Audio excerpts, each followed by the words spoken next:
சூரி, தயவு செஞ்சு என்ன மன்னிச்சுக்க நண்பா. நீ எனக்கு எதுவும் செய்யலன்னு குறையா நான் சொல்லிட்டேன்னு நினைக்கிறேன்னு மன்னிப்பு கேட்டிருக்கிறாரு கொட்டாச்சி.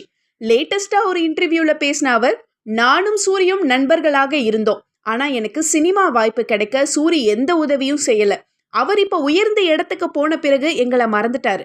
நான் ஒரு முறை ப்ரொமோஷன் பண்ண சொல்லி அவர்கிட்ட போய் உதவி கேட்டேன். ஆனா அவர் செய்ய முடியாதுன்னு சொன்னதோட, உனக்கு ஒரு முறை உதவி செஞ்சுட்டா தொடர்ந்து என்ன பல தயாரிப்பாளர்களும் இயக்குனர்களும் தேடி வந்து உதவி கேட்பாங்கன்னு மறுத்ததாக நடிகர் கொட்டாச்சி வேதனையோட பேசியிருந்தாரு. இதை தொடர்ந்து அவர் பேசின வீடியோ வைரலான நிலையில திடீர்னு சூரி கிட்ட மன்னிப்பு கேட்டு வீடியோ போட்டிருக்கிறாரு கொட்டாச்சி. அந்த வீடியோவில் நேத்து நான் நண்பன் சூரிய பத்தி பேசின வீடியோவை எல்லாருமே ஷேர் பண்றீங்க. ஆனா நான் எப்பவுமே சூரியுடைய நண்பன் தான். எங்களுக்குள்ள எந்த விரிசலும் கிடையாது. அவர் மேல எனக்கு எந்த கோபமும் கிடையாது. இன்னைக்கு அவர் உயர்ந்த இடத்துல இருக்கிறார்னா அதுக்கு அவருடைய உழைப்பும் திறமையும் தான் காரணம். சினிமாவில் யாருக்கும் வெற்றி சும்மா கிடைக்காது.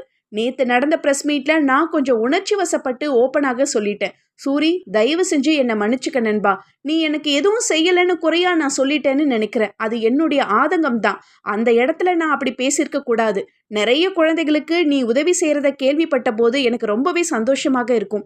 சினிமா ரீதியாக எனக்கு நீ உதவி செய்யலைன்னு நினைச்சு நான் பேசிட்டேன். அதுக்கு மன்னிச்சுக்கன்னு உருக்கமாக மன்னிப்பு கேட்டிருக்கிறாரு கொட்டாச்சி. ஆனா கொட்டாச்சிக்கு சூரி உதவி செஞ்சிருக்கணும். அவர் ஆதங்கத்துல எந்த குறையும் இல்லைன்னு கொட்டாச்சிக்கு ஆதரவாக ஆதரவு குவிகிறது குறிப்பிடத்தக்கது.